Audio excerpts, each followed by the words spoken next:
Selamat pagi Pak Suko dan selamat pagi teman-teman semua.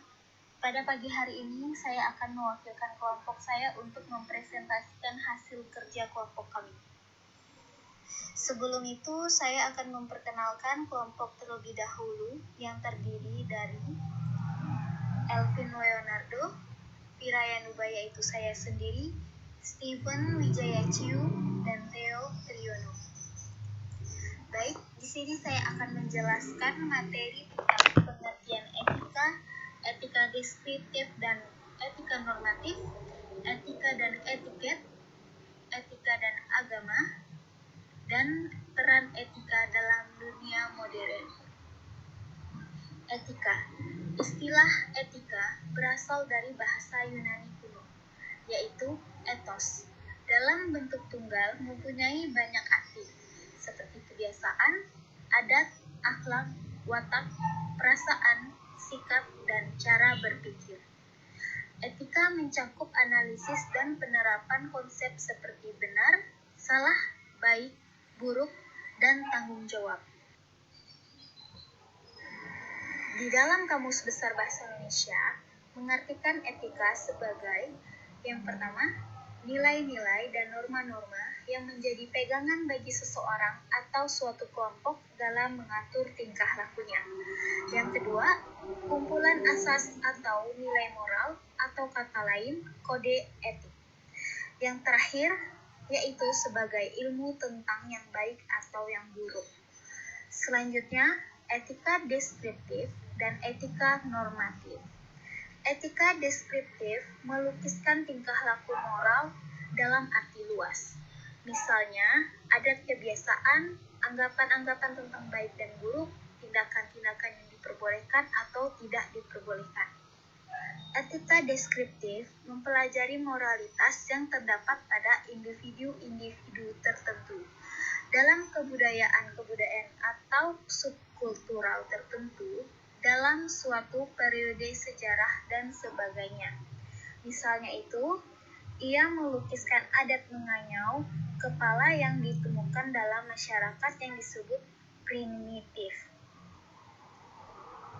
Tapi, ia tidak mengatakan bahwa adat semacam itu dapat diterima atau harus ditolak. Selanjutnya, etika normatif.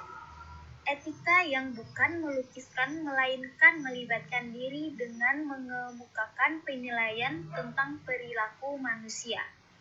Misalnya itu, tentang adat mengayu, ia menolak adat tersebut karena bertentangan dengan martabat manusia. Etika normatif bertujuan merumuskan prinsip-prinsip etis yang dapat dipertanggungjawabkan dengan cara rasional dan dapat digunakan dalam praktek. Selanjutnya, etika dan etiket.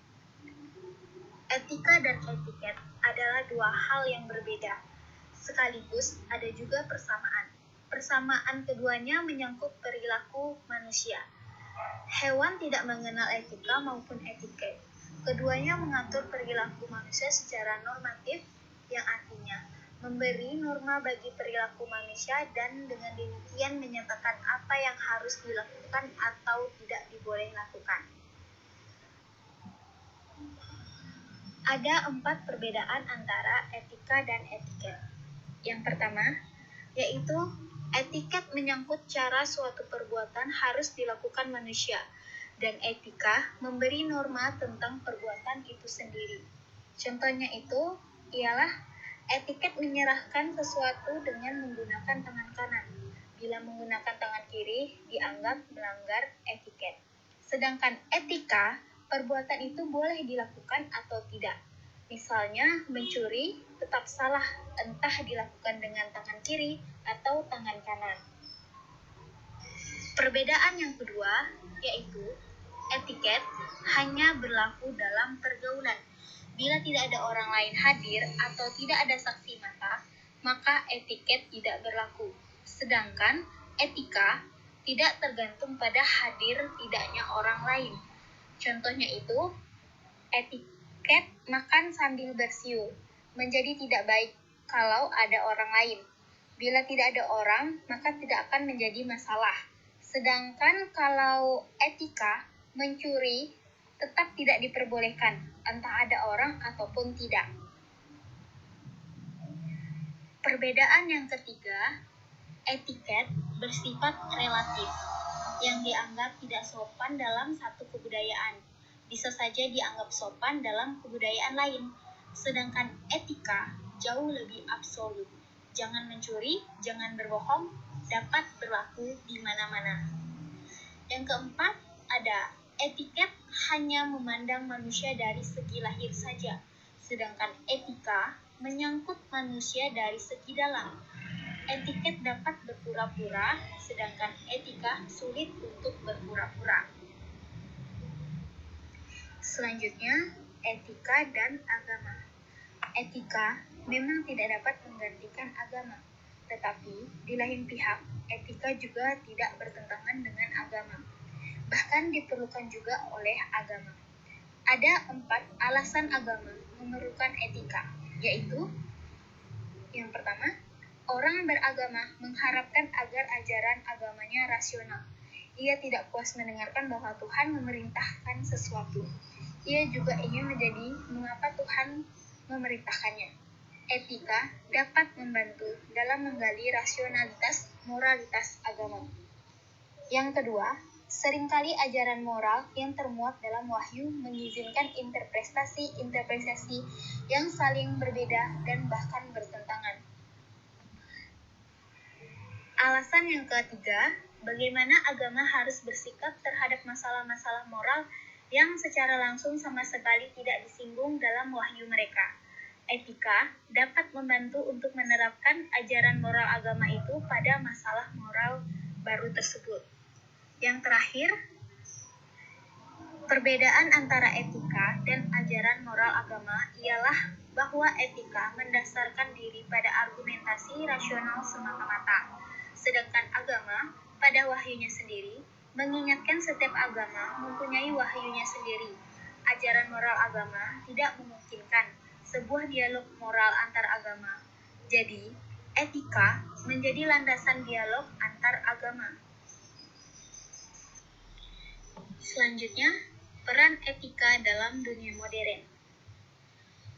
Ada 4, yaitu yang pertama, adanya pluralisme moral.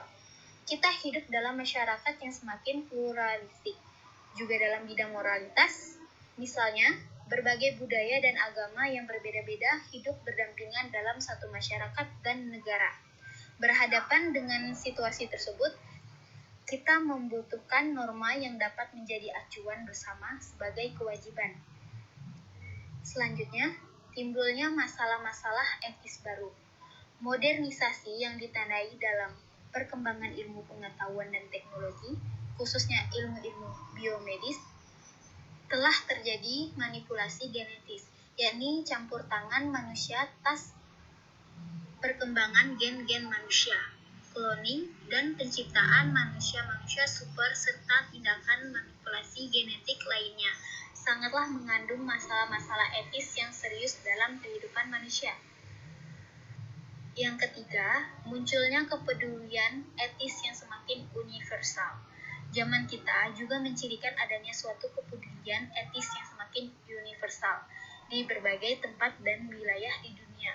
Kita menyaksikan gerakan perjuangan moral untuk masalah-masalah bersama umat manusia.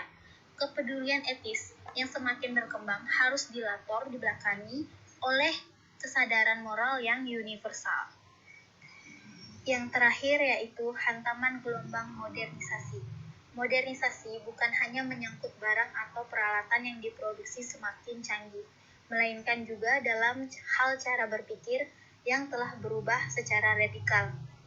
Ada banyak cara berpikir yang telah berkembang, seperti rasionalisme, individualisme, nasionalisme, sekularisme, materialisme, konsumerisme, dan pluralisme. Demikian akhir presentasi kelompok kami. Semoga bermanfaat untuk kita semua. Terima kasih atas perhatiannya. Kurang lebihnya mohon maaf dan terima kasih.